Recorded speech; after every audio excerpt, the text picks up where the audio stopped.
की एज में इतनी बड़ी कंपनी फाउंड करना और उसको इतने एफिशिएंटली रन करना, तो आज हम जानेंगे कि ये भी कैसे होता है सर, कहाँ से आती है इतनी मोटिवेशन। अगर मैं ये नहीं करता मैं पागल सा हो जाऊंगा यार। तो दिमाग में आ रहे स्टीव जॉब्स और मार्क जकरबर्ग और बिल गेट्स, क्या ये कहीं मोटिवेशन था या फिर the only eyewear brand in India जो सिर्फ चश्मा बेचने में दिमाग नहीं लगा रहे कि ऑफर ऑफर ऑफर ऑफर। हम भी करते हैं बिकॉज कस्टमर को समझाना कि भाई ऑफर पे पीछे मत भागो, कमर्शियल चीजों के पीछे मत भागो, नहीं किया जा सकता। इंडियन कस्टमर है प्राइस सेंसिटिव, वो वैसे ही भागेंगे। अगर आप देखोगे कि आज जो भी कमर्शियल ब्रांड चल रहे हैं, any, I am not naming anyone, वो सब सिर्फ सामान बेचने में, कमर्शियल करने में, एड्स करने में, वैल्यूएशन प्ले पे, यही सब पे लगे हैं। अभी आप स्कूल की बातें बता रहे थे, इससे मेरे को ध्यान आया स्कूल और कॉलेज के तुरंत बाद ज़्यादा डिफरेंस होता नहीं है। तो जब आप बिजनेस में एंटर किए और घर से मॉरल सपोर्ट लेकर निकले थे, तो जब घर से मॉरल सपोर्ट लेने में 3 साल लग गए। मॉरल सपोर्ट लाते लाते तो भाई सन 16 हो गई। पॉकेट मनी या जोड़े हुए पैसे जो भी बोलो, पहला स्टॉक लिया था 30,000 रुपए का। वो स्टॉक आज भी वो अपने शॉप में डिस्प्ले में सजा के रखे। मेरी पहली परचेज बताओ। सवाल छोटा सा खड़ा हो जाता है, वो स्टॉक अभी तक बचा क्यों है? क्योंकि तो before starting this entire episode, मैं आपको बताना चाहता हूँ कि मेरा नाम है प्रांजल श्रीवास्तव। मैं हूँ एक एडवोकेट और मेरे केस लड़ते लड़ते आज मुझसे लड़ने आया है। आज मौका मिला है मुझे कि वैभव सर को मैं घेरे में ले पाऊँ। तो आज सारी पोल खोलेंगे हम, सारे राज जानेंगे और बहुत इंटरेस्टिंग बातें होने वाली है। तो स्टे कनेक्टेड, है ना? देखते हैं और हमारे साथ में everyone is state connected, but वो क्या रहा है कि जो सजा आप लोग दे रहे हो ना, इट्स समथिंग न्यू। चल क्या रहा है पहले समझना है। देखो ये तो, क्या है ना, पीछे जो बैठे हुए तो हैं, आप दोनों ने जो कंबाइंड प्लान किया हुआ है ना, ठीक है, मैं रेडी हूँ ट्रायल के लिए। तो ट्रायल शुरू करने की, अब ट्रायल तो होगा, अब ट्रायल होगा तो सारी बातें बाहर आएंगी। देखिए पूरा का पूरा जो ऑर्गेनाइज किया हुआ है, ये पीछे जो हमारे शिवांश त्रिपाठी जी शिवांश बैठे हुए हैं त्रिपाठी जी जो बैठे हुए हैं, क्लास लेने बैठे मेरी। जिन्होंने क्लास लगाई है आज वैभव सर की। तो आज जानेंगे हम सारे राज शिवांश भाई से। शिवांश भाई, वेलकम टू द एपिसोड। तो शिवांश, अच्छा लग रहा अच्छा लग रहा है ना? लगेगा ही। है? मैंने तो पूछा ही नहीं कैसा लग रहा है। मेरी सारी मेरी सारी क्लासेस का बदला आज ही लेने वाले हो हैं। सारी क्लास का बता। भाई अभी तक के मैं क्लास लेता था। आज ये लोग मेरी क्लास ले रहे हो तुम लोग। शिवांश और मैंने कनेक्ट किया, हमने सोचा कि आज अच्छा मौका मिला है, वीकेंड भी है और हम दिल्ली में भी थे, तो मैंने सोचा कि चलो नैनीताल चलते हैं। वहाँ से सर के साथ बात करते हुए हम चलेंगे हरिद्वार, वहाँ पे भी सर को कुछ काम है। मौका भी देखिए ऐसे मिला कि हम किसी ऑफिस में नहीं बैठ पाए, यही हमारा ऑफिस है, यहीं पे बैठ के हमको कनेक्ट करना पड़ा। तो सर आप बताइए, अब कैसा, मतलब यार तुम लोग अभी ने कैसा इतने रहा? शॉर्ट ड्यूरेशन पे, इतने शॉर्ट ड्यूरेशन पे बताया है। मैं ट्रेवल पे था, तुम्हारे कारण मैंने अपने एक स्टाफ को रोक दिया। मैंने चलो भाई आज नैनीताल का काम वो कर लेंगे। इतना बिजी रहने की क्या जरूरत है? अभी एज ही क्या, 28 की एज है। अभी इतना काम करके क्या करेंगे आप? क्या मतलब इतना काम कैसे कर लेते हैं आप? कहाँ से आती है इतनी मोटिवेशन? यार इंसान को ना एक या दो चीजों से ही मोहब्बत होती है, और जिसने काम को मोहब्बत समझ लिया है ना, उसके अलग मजे हैं। मेरे लिए काम काम दिन भर मेरे लिए it's like a game I am playing through out the day. अगर मैं ये नहीं करता तो शायद मैं पागल सा हो जाऊंगा यार, क्योंकि काम के सिवा कुछ आता ही नहीं है। तो चलिए, अब आपने काम की बात आपने छेड़ी दी, तो मैं आपको बताना चाहता हूँ कि Vaibhav sir is the founder of Lens Track. Lens Track is the very famous and very prominent brand, very famous optical brand in central India. और 28 की एज में इतनी बड़ी कंपनी फाउंड करना और उसको इतने एफिशिएंटली रन करना। तो आज हम जानेंगे कि ये भी कैसे होता है सर। कि ये देखिए, पर्सनल लाइफ तो है ही, लेकिन वो पर्सनल लाइफ आज हम जान क्यों रहे? बिकॉज प्रोफेशनली उन्होंने क्या अचीव किया उसके कारण। दोनों चीज़ हम कवर करेंगे इसमें। तो सर बताइए, कैसे ये लेंस ट्रैक का कैसे चालू हुआ? ये मतलब ये कैसे आपको ये लेंस आइडिया? ट्रैक स्टार्ट, वो लेंस ट्रैक शुरू से था। जब से मैं दुनिया में आया हूँ तब से लेंस ट्रैक है, बस नाम बदला है। ओके। मतलब मैं थर्ड जनरेशन हूँ आईवर बिजनेस में। चश्मा मैंने कुछ नया डिस्कवरी नहीं की है, ना मैंने कोई इनोवेशन किया है, नथिंग। मैंने सिर्फ इसको ऑर्गेनाइज किया है। चश्मा मेरी फैमिली में पिछले लास्ट 3 जनरेशन से है। So this is the best thing जिसमें हम मजबूत हैं, जिसको हमको काम करना आता है। और लेंस ट्रैक मैं एक्चुअली चश्मे की ट्रेड पे आना नहीं चाहता था। मतलब आप ऑप्टिकल इंडस्ट्री की बात करते हैं, मैं इसमें आना ही नहीं चाहता था। भी गो बैक टू 2012-2013 की बात करते हैं, जब मेरे दिमाग में मैंने माइंडसेट क्लियर किया। 12th क्लास में रहूंगा मैं शायद, मेरे को बिजनेस करना है। सो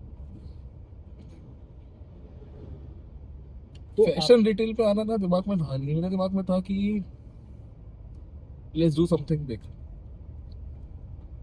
belong from a middle class family, और ऐसा नहीं कि कोई चीज़ें कभी कमी रही।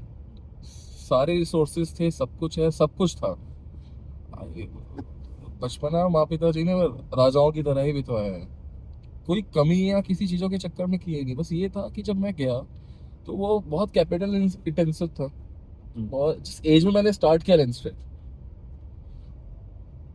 उस एज पे शायद फैमिली के लिए, शायद बाकी सराउंडिंग के लिए ट्रस्ट करना बहुत टफ होता कि एक हाई कैपिटल इंटेंसिव प्रोजेक्ट में काम कर पाऊँ। शायद मैं करता अभी तो मैं फेल हो जाता, बिकॉज लेंस ट्रैक करते करते करते करते समझ में आया कि यार बहुत सी चीज़ें हैं जो सीखनी थी, जो सीखी इस पूरी जर्नी में। और एक चीज़ का मेरे को बहुत प्राउड है कि जो हमारा फैमिली बिजनेस है, जो स्टार्ट हुआ दीदी चश्मा घर से, फिर चश्मा भंडार, फिर मैं पैदा हुआ उसके बाद मेरे फादर ने स्टोर डाला। आज भी हमारा स्टोर है वैभव ऑप्टिकल के नाम से, रायपुर में, छत्तीसगढ़ पे, जो फाइनली बना lens track. So my father and mother are director in this. और वॉट एवर आई डू, सोचता मैं हूँ, करता मैं हूँ, ऑलवेज विद देयर परमिशन। और मेरे को ऐसा लगता है कि फैमिली की एक ना विरासत है, उसको बड़ा करने में अलग मजा है। सो इसको स्टार्ट करने के पीछे से एक ही पैशन था कि जो हम द्विवेदीज की पहचान थी ना। अगर आप यूपी में जाते हैं, उत्तर प्रदेश में, तो मैक्सिमम ऑप्टिकल स्टोर अगर आप बुंदेलखंड रीजन पे जाते हैं तो बिलोंग्स फ्रॉम माय फैमिली। किसी ना किसी मेरे चाचा, बड़े पापा, भाई, कजिन उनकी है। आप छत्तीसगढ़ पे आते हैं, छत्तीसगढ़ की में अगर रायपुर की बात करते हैं या बिलासपुर की बात करते हैं, तो जो पुराने ऑप्टिकल स्टोर्स हैं बिलोंग्स टू माय फैमिली। पापा के स्टोर्स थे मेरे, और चाचा लोगों के स्टोर हैं जो ऑपरेट होते हैं। तो मेरे को ऐसा लगा कि जब जिस काम में इतने मजबूत हैं, पहले इसको बड़ा कर लिया जाए। इसके लिए कह रहे हैं तो नथिंग सच के। उसके बाद फिर मैंने इसमें पढ़ना स्टार्ट किया, मैंने इसमें चीज़ें रिसर्च की, मैंने देखा इसको कैसे ऑर्गेनाइज कर सकते हैं। We are the only eyewear brand in India जो सिर्फ चश्मा बेचने में दिमाग नहीं लगा रहे कि ऑफर ऑफर ऑफर ऑफर। हम भी करते हैं, बिकॉज जिधर बयार बह रही है ना, उधर बहना पड़ता है। कस्टमर को समझाना कि भाई ऑफर पे पीछे मत भागो, कमर्शियल चीज़ों के पीछे मत भागो, तो वो नहीं किया जा सकता। कस्टमर, इंडियन कस्टमर है प्राइस सेंसिटिव, वो वैसे ही भागेंगे। पर उस इन सारी चीज़ों के बीच में, प्राइस वॉर्स के बीच में, टेक्नोलॉजी इम्प्लीमेंटेशन करना, कस्टमर के उनका एक्चुअल ख्याल रखना, ये मेरे लिए चैलेंज बना। अगर आप देखोगे कि आज जो भी कमर्शियल ब्रांड चल रहे हैं, any, I am not naming anyone, वो सब सिर्फ सामान बेचने में, कमर्शियल करने में, एड्स करने में, वैल्यूएशन प्ले पे, यही सब पे लगे हैं। मेरा पूरा काम था भाई vision clear, because generational business है। I don't want to raise any valuation, I don't want to play that kind of that business the valuation strategies, हाँ, valuation game and all. Whatever the thing, whatever the facts are, वो वैसे ही है। Okay. काम है vision care का, चश्मा बनाना है, सही बनाना है, लोगों की आंखों का ख्याल रखना है, और उसमें जितना बेहतर दिन ब दिन हम कर सकते हैं ना, उतना बेहतर खुद को करना है। ये बहुत इंटरेस्टिंग बात है कि जितना मैं जानता हूँ कि आपका बैकग्राउंड इंजीनियरिंग का रहा है। अब इंजीनियरिंग बैकग्राउंड से आप एक ऐसे उसमें आ चुके हैं जिसमें बहुत ही एक ऐसे फील्ड में आ चुके हैं आप जहाँ पे vision care is very important. तो आपने उस गैप को कैसे फिल किया, उस नॉलेज गैप को आपने कैसे फिल किया? इसके पीछे इंजीनियरिंग बहुत काम आई। अच्छा। स्टडी मैकेनिकल इंजीनियरिंग, मैंने कॉलेज छोड़ दिया था वैसे, बाय द वे मैं बता दूं, मैंने कॉलेज बीच में छोड़ दिया था। उसके पीछे भी एक स्टोरी है, पहले इस पार्ट को कंप्लीट करते हैं फिर बताता हूँ। हाँ, तो वो काफ़ी फनी स्टोरी है। उस पे आएंगे हम, इसके बाद उसी पे आएंगे। सो जो पढ़ा मैंने वो काफ़ी काम आया, बिकॉज अब टेक्नोलॉजी इंप्लीमेंट करने की बात होती है ना, इंजीनियर्स के लिए ये काफ़ी इजी हो जाता है, क्योंकि फिगर आउट करना कि फिगर आउट technology करना क्या कि है। एक्चुअल प्रॉब्लम कहाँ है, एक्चुअल इशू कहाँ है, ये कैसे सॉल्व होगा। तो वो पार्ट काफ़ी इजी हो जाता है। और मैं मैकेनिकल इंजीनियर बाय एक्सीडेंट हूँ। मैंने अब हूँ तो नहीं, मैंने छोड़ दिया था, हाँ, बट मेरा मेजर इंटरेस्ट था सॉफ्टवेयर एंड हार्डवेयर पे। सो जब मैं कॉलेज जाता भी था तो मैं भी अपनी क्लासेस छोड़ के मैं सॉफ्टवेयर की, मैंने आईटी की बुक्स, सीएस कंप्यूटर साइंस की बुक्स, उनको पढ़ता रहता था। और यही किया है मैंने। मेरे को मैकेनिकल के बारे में अगर आप ज़्यादा कुछ पूछोगे तो शायद एग्जाम में जितनी जरूरत नहीं पड़ने की, उसके सिवा कुछ भी नहीं आता। तो आपका ज़्यादा इंक्लिनेशन सीएस की तरफ ज़्यादा रहा, सॉफ्टवेयर की तरफ ज़्यादा रहा, टेक्नोलॉजी को कैसे हम बेटर हाँ, कर सकते हैं उसकी तरफ रहा? वो बचपन से इंटरेस्ट में रहा है। मतलब अगर आप देखोगे कि टेक पार्ट, तो वो बचपन से इंटरेस्ट में रहा है। बिकॉज काफी छोटा था मैं जब घर पे पहली बार कंप्यूटर आया था। हाँ। तो वो स्टार्टेड विद द डेव के साथ, एक गेम हुआ करता था बहुत पुराना, डेव। हाँ। तो it started with that game और एंडेड, इट्स नॉट एंड फिलहाल, मतलब the mid journey in lens trick. तो वो एक लैपटॉप पे बना है ये। क्या बात है। आपने बताया कि आपने कॉलेज ड्रॉप आउट किया था। ड्रॉप आउट से मुझे दो तीन नाम जो दिमाग में आ रहे हैं, स्टीव जॉब्स और मार्क जकरबर्ग और बिल गेट्स। क्या ये कहीं मोटिवेशन था या फिर एक्सीडेंटली ये ऐसा हो गया? ये ना मोटिवेशन था ना एक्सीडेंटल था। वो लोग काफी बड़े लोग हैं। जिस कॉलेज से वो ड्रॉप आउट हुए हैं ना, उसको ड्रॉप आउट बोलते भी है, इट्स नॉट ड्रॉप आउट, इसको भाग जाना बोलते हैं। मैं भागा हूँ। अब स्टोरी बताता हूँ इसमें हुआ क्या। एक्चुअली माई मदर, स्पेशली मेरे पेरेंट्स, पापा मम्मी दोनों, स्पेशली मेरी मॉम, उनको वो दे वांट कि मैं कोई सरकारी नौकरी करूँ। हर मिडिल क्लास की घर की कहानी है हिंदुस्तान की, कि बेटा सरकारी नौकरी। अब मेरा इंक्लिनेशन था नहीं जॉब की तरफ, मुझे कोई जॉब करनी है या कुछ करना है। ये तो था कि कुछ कर, खुद का करना है, खुद स्टार्ट करना है। हाँ। तो स्कूल टाइम से ही मल्टीपल चीज़ें मैं रिसर्च करते रहा। और there lot of funny stories, अगर आगे कोई टॉपिक छोड़ता था उसमें भी उसमें भी आते हैं। काफ़ी मस्ती की है मैंने। क्या बात है। तो और तो मेरी मदर जो है ना, उनको था कि यार तुम्हें गवर्नमेंट जॉब करनी है। मैं पर्टिकुलर टाइम पे इतना डर गया, बिकॉज पढ़ाई में मैं अच्छा था। तो मुझे डर ये आ गया कि डिग्री आ गई तो ये मुझे जबरदस्ती जॉब ना करने के एग्जाम पे। क्या है यार, देखो पहले फंड रेजिंग ना घर से हुई है। अब फंड रेजर अगर पैसे नहीं देता तो काम कैसे होता। तो मैंने एक प्ले किया, मैं एक पेपर में बैठा ही नहीं। तो ड्रॉप आउट का सीन ये है कि वो फैंसी नाम है ड्रॉप आउट बोलना। मैंने और भी बड़ा फैंसी काम किया, मैं पेपर में ही नहीं बैठा। बाकी सारे पेपर दिए, सब में अच्छे नंबर है, बस एक या दो पेपर था मैं भूल गया, काफी लंबा समय हो गया यार। मैं बैठा ही नहीं। और उस चक्कर में ये हुआ कि उसके बाद फिर घर वालों को जब पता चला तो कॉलेज खत्म हुए 1-2 साल हो गए थे, मैंने चीजें बहुत हाइड रखी। और फिर एक दो काम, साल के हाँ बाद फिर पता चला। काम इतना बड़ा हो चुका था कि कभी वो प्रेशर कर नहीं पाए। बोलते रहे कि दे देना पेपर, दे देना, अब चीजें कर लेना। अब काम तो ठीक हो गया है, काम कर, अब तो गवर्नमेंट जॉब करते करते काम कर ले। ऐसा कैसे हो सकता है? अरे यार, घर वालों क्या समझे। तो मेरे लिए कि ये स्ट्रेस पार्ट था। मैं तो अभी भी डर जाता हूँ। कि पेपर अभी क्लियर कर दिया ना तो पता लगा अभी ना बोल दे कि बेटा एक काम कर, काम तो हो गया, हाँ। तू जा तैयारी कर गवर्नमेंट जॉब की। तो ये हमने कई बार सुना है, कई बार देखा भी है, यूट्यूब पे देखा है, जो इतने सारे फेमस यूट्यूब क्रिएटर्स हैं उनके साथ भी ये प्रॉब्लम आती है कि उन्होंने पहले अपने यूट्यूब चैनल स्टार्ट किया, घर पे कभी नहीं बताया, और जब थोड़ा सा वो अच्छे लेवल पे पहुंच गया तब उन्होंने बताया तो उन्होंने, उनके घर वालों ने एक्सेप्ट कर लिया। तो ये आपके साथ क्यों नहीं हो पाया, जब आप 1-2 साल के बाद जब आप भी उस लेवल पे पहुंच यूट्यूब गए वालों तो? को ना कैमरा चाहिए होता है, ठीक है, और स्टोरी चाहिए होती है, ये कोई स्टोरी लाइन होनी चाहिए, कोई सेट की भी इतनी ऐसा जरूरत नहीं है आज के डेट में। यूट्यूब वगैरह वीडियो बना रहे हो, मैं जो काम कर रहा था ना उसमें कैपिटल चाहिए था, और मेरे को लगता है इंडिया में 90% बिजनेस लोग, जो लोग बिजनेस कर रहे हैं ना, 90% लोग, उनकी पहली फंड रेजिंग ना उनकी घर से ही होती है। तो भाई फंड रेजर को कैसे टैकल करना है ना, स्मार्टली आना चाहिए, भले ही वो आपके पेरेंट्स क्यों ना। जब वो आपके पेरेंट्स ही हो तो तो ज्यादा रिस्की हो जाता है वो। तो रिस्की हो जाता है। अरे अब कैसे होगा ये? तो आप अपने किस्से बता रहे थे, कौन से किस्से बता रहे थे आप? तीन, आप 3 जगह है, या तो आपके स्कूल लाइफ का किस्सा हो सकता है, तो कॉलेज लाइफ का किस्सा हो सकता है, या तो आपकी जो एंटरप्रेन्योरियल जर्नी जो आपकी रही है उसका किस्सा हो सकता है। जो एंटरप्रेन्योर जर्नी चालू ही हुई है स्कूल लाइफ से। अच्छा।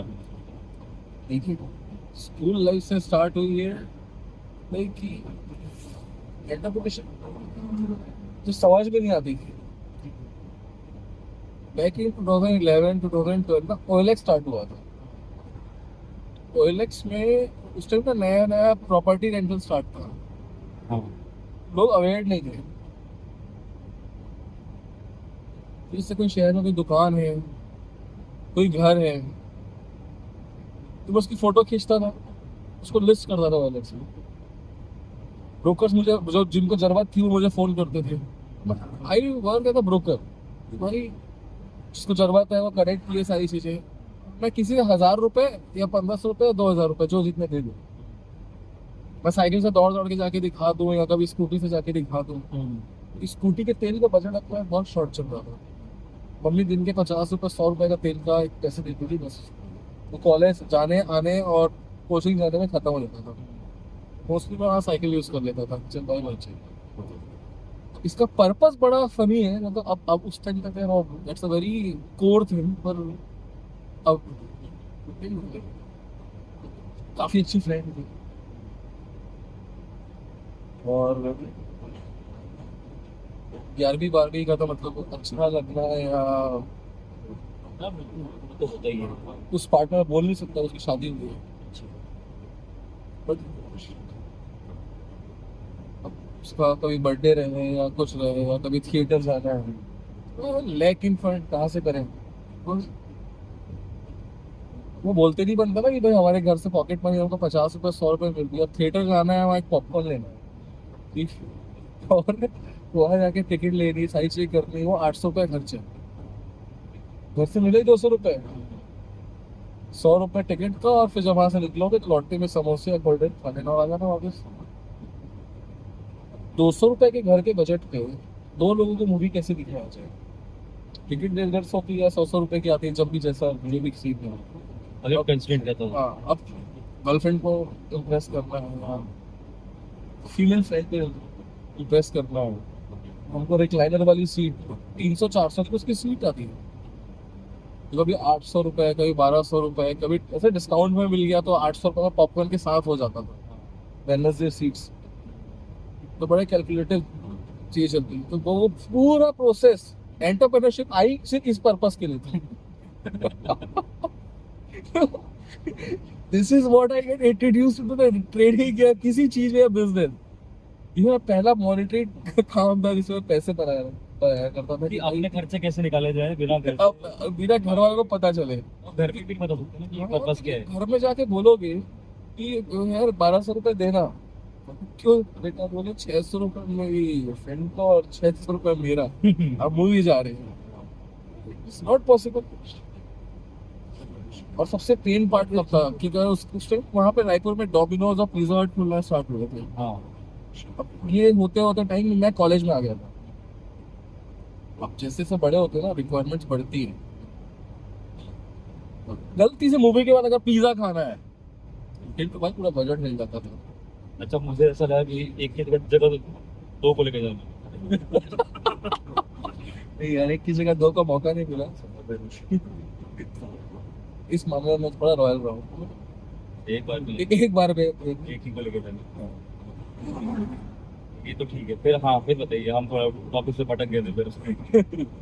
इट्स नॉट टॉपिक से भटक गए थे। हाँ, दिस इज Domino's और वही सारी कि फिर उस हफ्ते दो दो डील निकालो कि भाई दो कुछ बिक जाए, किसी दो प्रॉपर्टी रेंट पे चढ़ जाए। हाँ, अब कोई दो, किसी में 2000 मिल गया तो अगला टारगेट था कि सर 2000 है पर मैं आपसे 1000 रुपये में कर दूंगा। 3000 आ गए, मतलब पिज्जा मूवी ठीक है, सारी चीजें बन गई है और एक 3D मूवी बन गई है। अच्छा, 20-30 मिनट की, 40 मिनट, ऐसे घंटे की जो भी वो 3D मूवी हुआ करती थी। हाँ हाँ। भाई दिस इज व्हाट, अब तो वो फनी होने लगता है तो इसलिए मैं अगला स्टेप कैसे होगा, मतलब कितना रियल एस्टेट में एक छोटा सा हुआ।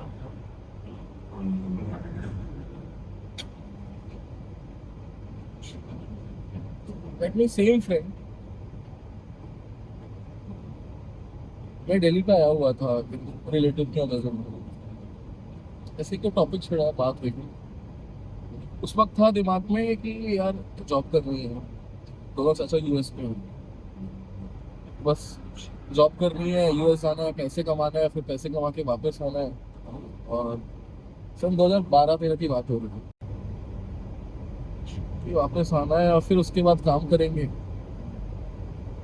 तो यहाँ बिजनेस डाल लेंगे या कुछ करेंगे। तो आपके पापा मम्मी थोड़े बूढ़े हो जाएंगे तो मैं आ जाऊँगा। चीज़ें दिमाग में यही थी।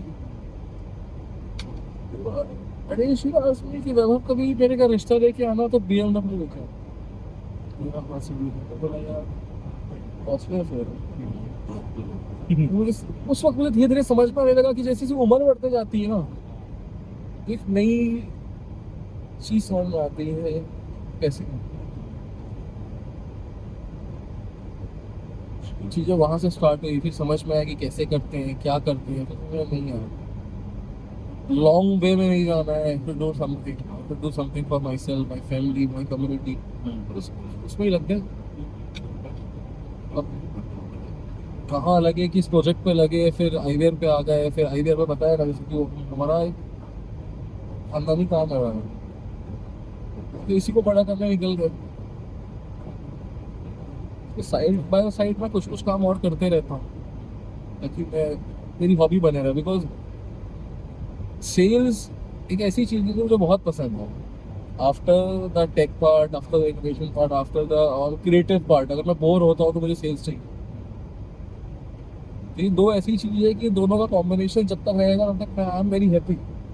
I can do any kind of work, I can do any project respective of the product कि क्या है, आईवीआर है, कपड़ा है, या कोई और प्रोडक्ट है, कोई रियल एस्टेट थिंग है, या कुछ कर रहे हैं उसमें, या कोई इलेक्ट्रॉनिक्स, इलेक्ट्रिकल, एनीथिंग। ठीक है, कॉम्बिनेशन है जो मुझे पसंद है। क्योंकि भी आप स्टोर्स में बैठते हैं करते यू नो इट, बैठता हूँ स्टोर्स पे, बैठना पड़ता है बिकॉज ग्राउंड लेवल चीज़ें समझना, स्टाफ का पेन समझना, आपके लोअर कैडर में जो लोग काम करते हैं उनका पेन समझना, कस्टमर का पेन समझना कि कहाँ कमी हो रही है हमसे, क्या इशू हो रहा है। इतने हाई कॉम्पिटिटिव मार्केट में अगर कोई चीज़ डायरेक्टली मेरे कान में नहीं जाएगी ना, मेरे नहीं समझती। अगर कोई चीज़ की रिपोर्ट हो रही है मेरे पास बार बार कि ये कंप्लेंट है सर, ये कंप्लेंट है सर, ये कंप्लेंट है सर, मैं मुझे पता है कि अब यार बैठ के या फिर मेरे को सिर्फ एक सॉल्यूशन देके काम नहीं होगा। मैं उसको फील, मुझे वो पेन जब तक नहीं होगा ना, मैं उसका बेस्ट सॉल्यूशन नहीं दे पाता।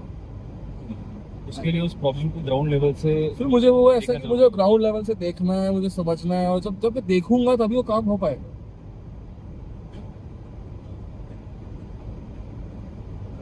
बहुत बार ऐसा होता है ना कि जो फाउंडर्स होते हैं बहुत सारी कंपनीज के, एक लेवल आने के बाद वो विजिट ही नहीं करते हैं। उनका ये रहता है कि यार हमारे नीचे मैनेजमेंट तो संभाल लेगा, ऑफिस में रहते हैं वो लोग अपना संभाल लेंगे। ग्राउंड लेवल से वो कनेक्ट खत्म हो जाता है। जब वो ग्राउंड लेवल से आपका कनेक्ट खत्म हो गया तो कस्टमर से भी आपका कनेक्ट खत्म हो जाए, उसकी रिक्वायरमेंट आपको समझ में नहीं आएगी। ये बात बहुत अच्छी है कि ब्रांडेड कस्टमर फीडबैक ऑफिसेज ना, ऑफिसेज मैंने बहुत बनाए। स्मॉल ऑफिस, एक 10 बाय 10 का मेरा पहला ऑफिस था, एक 10 बाय 10 का था, 100 स्क्वायर फीट छोटा सा ऑफिस। फिर मैंने बड़ा ऑफिस बनाया, फिर मैंने और बड़ा ऑफिस बनाया, फिर मैंने और बड़ा, यार मेरे ऑफिस में ना अकाउंट्स का हेड और उसके कलीग के सिवा कोई नहीं बैठता, सारे डेस्क खाली होते हैं, ई कॉमर्स वाले वो बैठते हैं, सारे डेस्क खाली दिखेंगे। रीज़न ये है, ऑफिस में मैंने तमाम बनाया है, अभी तक जहाँ बैठे हुए हैं ये मेरा एक्चुअल ऑफिस है। अच्छा, ये आपको ऑफिस है। तो पॉसिबल मतलब मेरे से फ्लोर पे रह के काम होता है। मैं वो तो ना ऑफिस में बैठे हैं, राजाओं वाली हरकत नहीं है। हाँ। मेरे को ऐसा है कि बस मैं वॉरियर वाला है, मेरे को आप ऐसे सेनापति की तरह ट्रीट कर लो। मेरे को अगर आप बोलोगे कि सेटल हो जाओ, चीज़ें हो गई है या चीज़ें हो रही है, टीम कर रही है, मैं जब तक उनके साथ बैठ के काम नहीं करूँगा ना, मेरे तसल्ली नहीं आती। हाँ। मतलब मैं नहीं चाहता कि मेरी टीम को लगे कि वो अकेले या किसी प्रॉब्लम में फंस रहे हैं, सारी चीज़ मेरे को लगता है कि ये साथ में काम करें। हाँ। और मुझे काम करना पसंद है, इसकी किसी में बात हम बस दूसरा कोई काम भी करूँ तो this is what I love. I can do it 24 hours अगर मैं जगता हूँ, मैं जब तक जगता हूँ तब तक काम करने की कोशिश करता हूँ। मैंने तो कुछ तरीकों से देखा है, लेकिन मैनेजमेंट को लेकर आपकी फिलोसफी एग्जैक्टली कैसे रही है? कैसे आप अपने रीजनल मैनेजर, जोनल मैनेजर्स को मोल्ड करते हैं कि वो उसमें इन्वॉल्व रहे ऑफिस तक से निकल रहे, मतलब ऐसा क्या कन्वे कर पाते हैं? Sure, either e commerce either offline, हम काम किनके लिए करते हैं? कस्टमर्स के लिए। ई कॉमर्स टीम कस्टमर को टेलीफोनिक कन्वर्सेशन करती है, कस्टमर का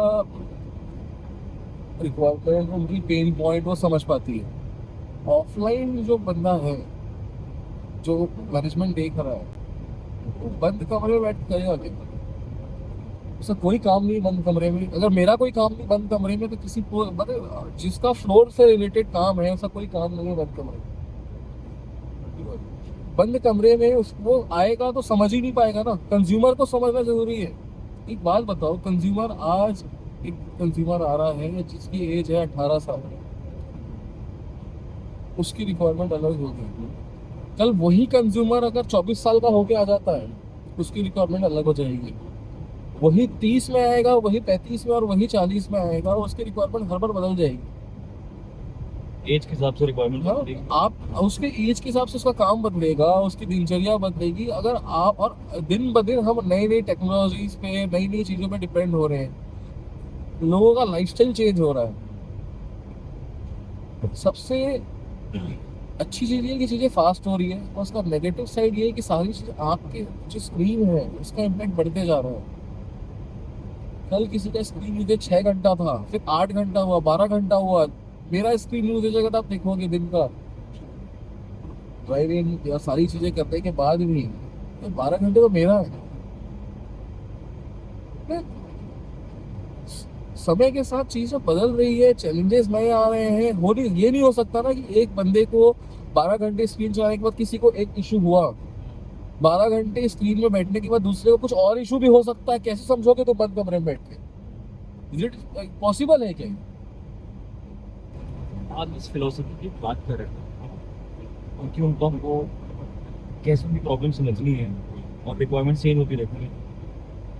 ये फिलोसफी जो है आजकल के जो कॉर्पोरेट्स हैं उनके साथ थोड़ी फिट नहीं बैठती है, जितना मैं समझ पा रहा हूँ। क्योंकि आजकल रिमोट जॉब्स इतनी बढ़ चुकी हैं, इतनी ज़्यादा एडवांसमेंट हो चुकी है कि लोगों को आजकल ऑफिस की ज़रूरत नहीं है। ये जो बिजनेस है उसमें ऐसा है कि आपको, चलिए ऑफिस तो नहीं है लेकिन रिटेल एक शॉप तो है, दूसरे स्टेट्स में भी है। तो वो सारी जो वैल्यूज़ हैं जो एक जो आपकी जो कंपनी में है, वो सारी उनको कैसे प्रोवाइड की जाती है? कैसे आप उनको ग्राउंड आप पूरा ट्रेन करते हैं या फिर एयर, मतलब जो एयर लैंडिंग होती है वो करवाते हैं आप?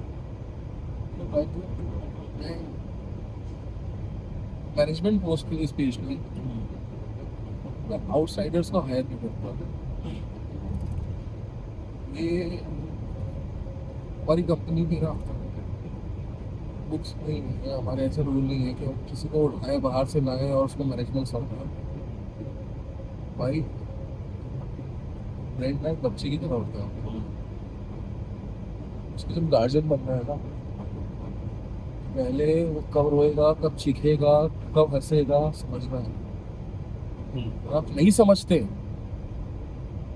आप ब्रांड की किसी भी मैनेजमेंट पोस्ट पे या RSM, ASM, any type of post जिसमें आपको एक अथॉरिटी आती है, एक मैनेजमेंट आता है, वो आप नहीं कर सकते। तो मेरे लिए हमेशा ये होता है कि मैं एकदम रॉ लेवल से लोगों को रेडी करूँ, लीडरशिप जनरेट करूँ, उनको उस तरीके से ट्रेन करूँ, उनको उस तरीके से, मेरा चाबुक कहना वो बहुत तेज है। मेरा जो वे ऑफ वर्किंग है, जिस तरीके से मैं लोगों को, क्योंकि उनको मैं बता दूंगा मैं इनको ट्रेन कर रहा हूँ, वो नहीं सीखेगा। जो आजकल का यूथ है, अगर आप उसको पहले से बता दोगे कि तेरे को इस चीज के लिए ट्रेन कर रहा हूँ, वो कभी नहीं सीखेगा। उसको सिर्फ छोटे छोटे छोटे छोटे टास्क देना है, भाई तेरे को ये करना है, तेरे को ये करना है, आउट ऑफ द बॉक्स जाके परेशान करना है उसको। 8 बजे घर जा रहा है तो 8:30 बजे घर जाएगा। आज चेक करते रहना है कि भाई अगर चीजें रिस्पॉन्सिबिलिटी आएगी तो उसी चीज से कैसे डील करेगा। तो एक वक्त में एक पोस्ट के लिए हम 4 आदमी रेडी कर रहे होते हैं, और उनमें जो बेस्ट होता है ना, वो सिलेक्ट। और ये कंप्लीट प्रोसेस, बिकॉज मेरी फर्म में जितने भी लोग हैं, from lower cadet to upper cadet, उनको मैं बाय फेस शायद नहीं जानता हूँ, by performance, by their way of working, मैं ये चीजें मैं जानता हूँ। मेरे काम में इतना कंट्रोल है कि कहाँ पे क्या हो रहा है, I can take authority for it. इसीलिए मैं बाकी बड़े लार्ज कॉर्पोरेट की तरह बहुत क्या बोलना चाहिए कि ओवरनाइट एक्सपांशन या इस टाइप की चीज़ें नहीं करता, because end of the day the product जिसमें हम डील कर रहे हैं ना, वो लोगों की आंखों पे इम्पैक्ट डालेगा, उनके विजन पे इम्पैक्ट डालेगा। अगर कोई हमारे किसी गलत प्रिस्क्रिप्शन से या किसी चीज़ से ना, अगर किसी की आँख खराब हो जाए, then who is responsible? That is the reason कि हम बहुत स्लो चलते हैं, स्टडी चलते हैं, इन अवर कंट्रोल, और सारी चीज़ें उस तरीके से करते हैं कि चीज़ें कंट्रोल पे होके चलते रहे। कभी भी बिजनेस जो है ना, स्टेप बाय स्टेप होता है, स्पेशली जो हेल्थ केयर रिलेटेड हो। आप यूँ भाग के नहीं कर सकते चीज़ों। ठीक है, लेट्स चेंज सीट्स। फिर कैसे टर्म्स थे आपके टीचर्स के साथ? अभी भी आप कनेक्टेड हो या यार मेरे स्कूल पे जो टीचर से जो कनेक्शन था ना, वही याद है मुझे। कॉलेज में ऐसे अभी कनेक्शन हो नहीं पाया क्योंकि बहुत ज़्यादा कॉलेज गया नहीं। कॉलेज तो हम जाते थे राकेश का समोसा खाना। हमारे कॉलेज के एक गेट के पास एक समोसे वाला है, राकेश। तो मेरी जो इंजीनियरिंग वहीं भी थी, समोसे खाते थे। मेरे साइज का सबसे बड़ा जो समोसा था समोसा था या कारण था, वो राकेश है।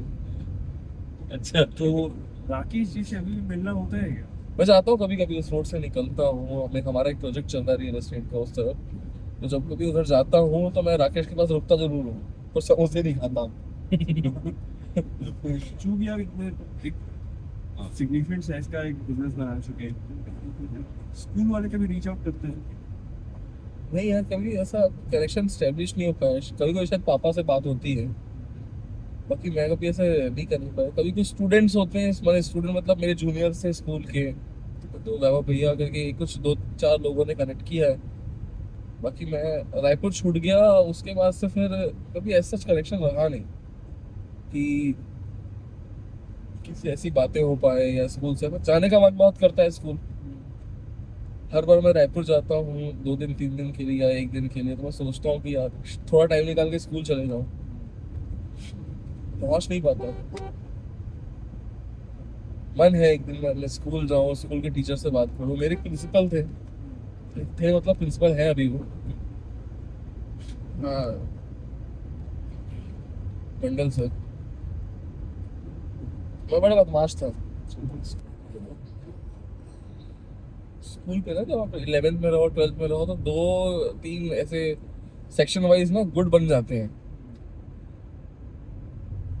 लाइक मैथ्स वाले, बायो वाले, कॉमर्स वाले। तो मेरे मैथ्स वाला ग्रुप मैं लीड करता था, हमारे पूरे ग्रुप ने पेपर छोड़ दिया। बाहर आए, कुछ बात हुई, मैंने स्कूल की शायद किसी खिड़की का कांच फोड़ दिया मुक्का मार के। मैंने चाइल्डहुड नॉनसेंस, फिर वो स्कूल में ग्लास फोड़ दिया, मैंने खिड़की का कांच फोड़ दिया। थोड़ी बहस वहस हुई टीचर से, कुछ कुछ जो मुझे नहीं करना चाहिए था। काफी गिल्टी हूँ उस चीज को याद करके आज भी। मुझे प्रिंसिपल ऑफिस बुलाया गया। My dearest principal tightly slapped me। यार गाल झंझना गए थे। और उसके बाद उनके one of the good students में एक था, एकेडमिक्स में अच्छा भी था। और तो थोड़ी देर तो उन्होंने कुछ नहीं बोला। अब मैं सर नीचे झुकाए खड़ा हुआ था, मुझे समझ में आ गया कि मुझसे गलती हो गई। मस्ती मस्ती में ज्यादा मस्ती कर दी। तो बोला द्विवेदी, दोबारा जिंदगी में अपना चेहरा तब दिखाना जब जीवन में ना कुछ बन जाए। तो आज तक कुछ हिम्मत नहीं हुई यार कि मैं जाऊं और उनको चेहरा दिखा पाऊं। मन तो करता है जाऊं मिलूं, पर अभी भी स्ट्रेस पे हूं कि सर ने जो बोला था वो अभी तक मैं कर पाया हूं या नहीं।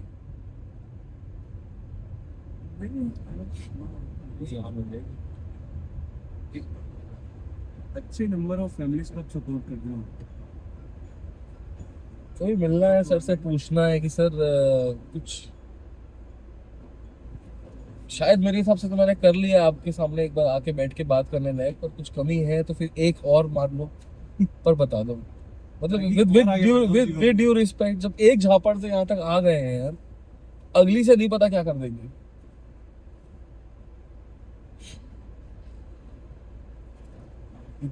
दस मिनट का ब्रेक लेते हैं। चूंकि बच चुके हैं रात के 3, तो अब हमारे एडवोकेट साहब थोड़ा रेस्ट कर लेंगे ताकि सुबह उठ के हम फिर कुछ कर सकें। मैं हूँ आपका होस्ट शिवांश, और अब थोड़ा अलग एंगल में जाएंगी बातें। वैभव सर, अभी आप स्कूल की बातें बता रहे थे, इससे मेरे को ध्यान आया स्कूल और कॉलेज के तुरंत बाद ज़्यादा डिफरेंस होता नहीं है। तो जब आप बिजनेस में एंटर किए और घर से मॉरल सपोर्ट लेकर निकले थे, तो जब घर से मॉरल सपोर्ट लेने में 3 साल लग गए। मैं काम स्टार्ट कर दिया था फर्स्ट ईयर से। ओके,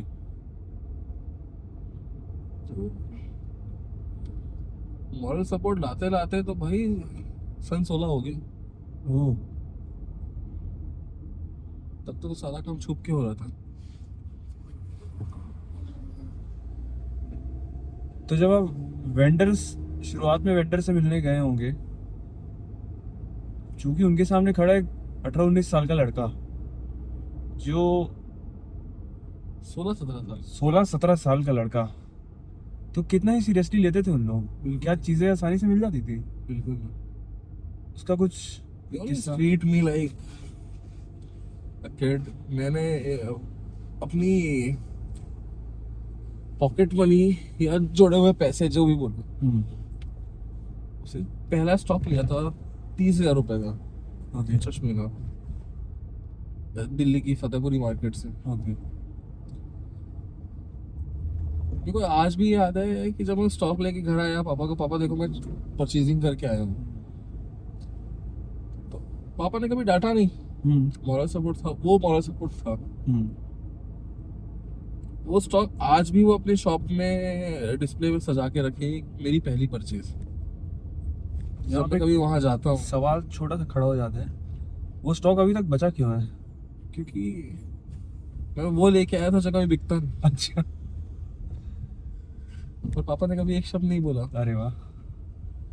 कि कभी आज तक नहीं बोला उन्होंने कि मेरी वो जो परचेज थी वो किसी काम की नहीं थी। मैं कचड़ा खरीद के आया था और एक पूरा शेल्फ उन्होंने उस कचड़े का बना के रखा हुआ है, जो शानदार। जिसको अब मैं कचड़ा बोलता हूँ उनके लिए वो आज भी शायद how he see that stock I don't know, but वो शेल्फ में लगा हुआ है अभी भी। मतलब आप कभी भी स्टोर में जाओगे तो वो उनसे अगर बात करो तो बता देंगे कि ये वैभव की पहली परचेज है। अरे वाह। तो जब आप वेंडर्स के पास जाते थे शुरुआत में, और जितनी मुझे जानकारी है शुरुआत में आप ब्रांड्स के चश्मे सीधा शुरुआत से ही डील करना चालू कर दिए थे, तो ब्रांड्स तो अपने आप में काफ़ी एक ऑर्गेनाइज सेक्टर हो जाता है। या ब्रांड्स के लिए मेरे पास पैसे तो थे नहीं बहुत ज़्यादा, हम्म। छुप के काम कर रहा था। ओके। काफ़ी बड़ा ब्रांड है, बॉम्बे में उनका ऑफिस हुआ करता था, अभी भी है। अब मैं काम नहीं करता, अब हम अपना खुद ही साइज पे है कि वो किसी ब्रांड की जरूरत नहीं अरे है। वाह। तो मैं उनके दफ्तर में गया, समझिए आज मैं पहुंचा उनके दफ्तर पे सुबह 10 बजे। तो बैठे बैठे शाम के 5 हो गए, ओके। उससे नहीं मिले। नेक्स्ट डे फिर गया, फिर बैठा, नहीं मिले। थर्ड डे मैंने देखा कि अच्छा यही है जो हमारा रीजन डील करते थे, रीजनल होते हैं हमारे यहाँ सेल्स। अच्छा। तो बड़ा ब्रांड था। तो उस दिन सर तो बोले कल आना। वो तीसरा दिन था और मेरी टिकट थी नेक्स्ट डे ट्रेन की, मैं नहीं जा पाया। तो वो दिन था, आफ्टर फ्यू इयर्स एक मौका था जब वो ब्रांड हमारे पास आया, वही बंदा। अब इस बात को 3 साल हो चुके थे। So, जब वो आए मेरा सेकंड ऑफिस आ चुका था, थोड़ा स्केल साइज अच्छा साइज का था, थोड़ा फैंसी सा। तो मैंने उनको वेट कराया इंटरेस्टिंग। और मैं नहीं गया, वो भी गया ही नहीं।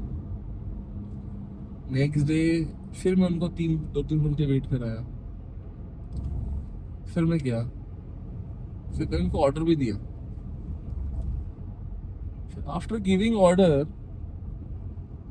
जब वो गेट से निकल रहे तो मैं सर अभी ऑर्डर थोड़ा होल्ड करना, एक काम करिए अभी कैंसिल कर दीजिए, मैं इसको लोड करके रखना अगली बार देता हूँ। RSM जो मेरे को वेट कर रहा था उस time, he is with them, वो जो टीम आए थे 2-3 लोग। तो उन्होंने मेरे से पूछा कि ऐसा क्यों कर रहे हो आप करके। बोला सर आज से 2-3 साल पहले आपके मुंबई वाले दफ्तर पे एक लड़का आया था छोटा सा, 3 दिन इंतजार कराया था आप लोगों ने, 3 दिन वो इंतजार करते रहा, मिले नहीं, वो वही था। With due respect please cancel my order, अगली बार करता हूँ।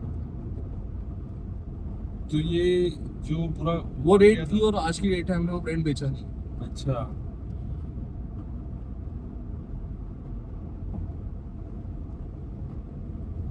जब जैसे आप बताते हैं कि एक्सपेंशन का आपका उतना रहा नहीं, बस मार्केट को ऑर्गेनाइज करना था और धीरे धीरे लेगेसी को आगे बढ़ाना था।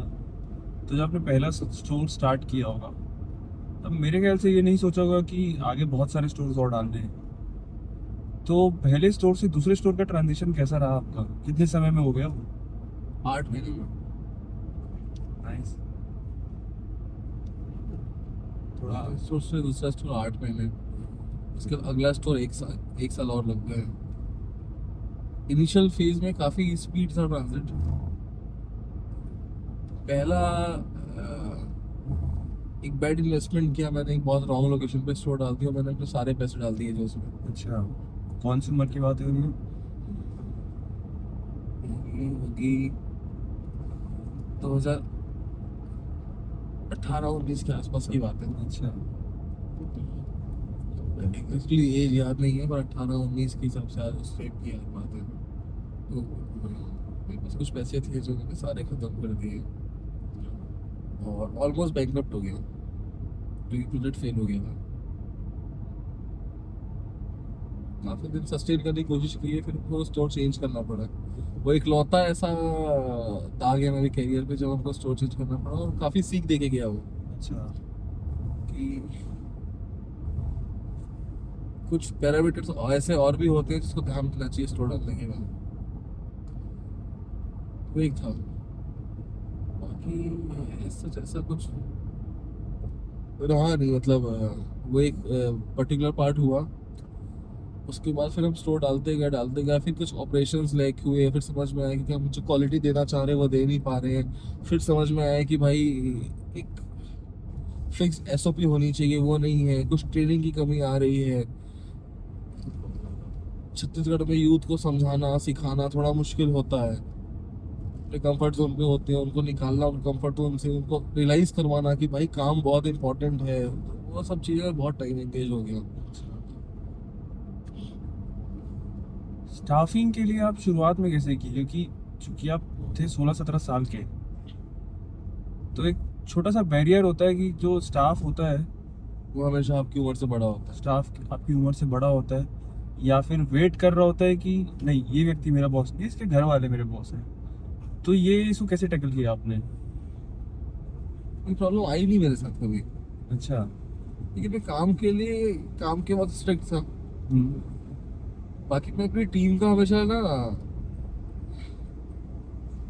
अपना जो भी एक्सपीरियंस रहा हर उम्र के पायदान के हिसाब से, मैंने उतना लोगों को गाइड करने की कोशिश की। कभी मैं उनका बॉस वाला बॉस मैं आज भी नहीं बन पाया कि मैं चीखूं चिल्लाऊं, और बहुत कुछ उस टाइप का होता है, कभी कभी होता है, हर जगह होता है, पर कभी वैसा मोड पे मैं आया ही नहीं। तो मेरे 100% टीम से फैमिलियर टर्म्स है, तो कभी ऐसा इशू हुआ नहीं।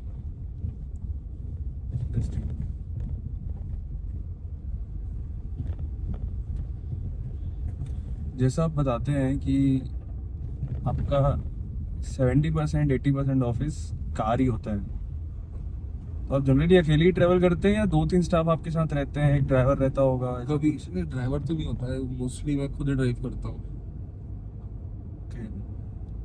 कभी तुम रहे तो ड्राइव कर लिए, मैं बाकी तो मैं अकेले खुद ही ड्राइव करता हूँ। मेरे को ड्राइवर की आदत नहीं है, क्योंकि मैं जिस टाइम में ट्रैवल करता हूँ मैं चाहता नहीं किसी आदमी को तंग करूँ। ओके। अगर रात को 10 बजे निकल रहा हूँ, 11 बजे निकल रहा हूँ, 12 बजे निकल रहा हूँ, तो किसी और इंसान को तंग क्यों करना है?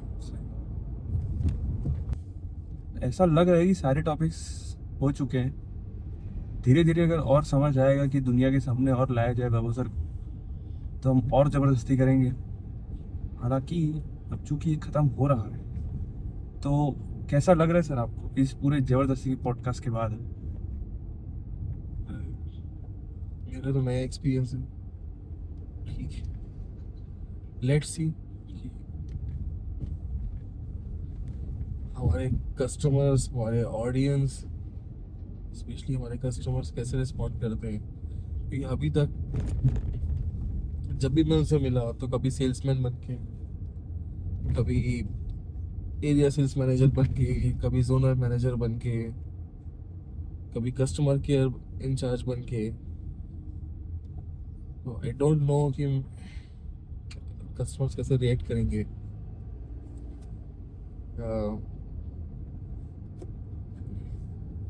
आई डोंट नो कि ये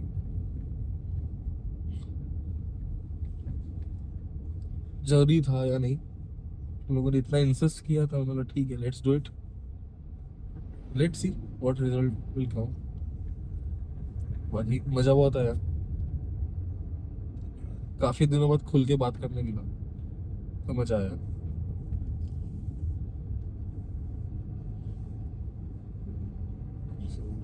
I would thank you and Pranjal both. आपका भी बहुत बहुत धन्यवाद। तो ठीक है, फिर हमारी ये जर्नी तो अभी और चलेगी। हरिद्वार, फिर शायद हरी इच्छा से ऋषिकेश होते हुए दिल्ली हम पहुंच जाएं। दिल्ली अभी दूर नहीं है। Bye bye.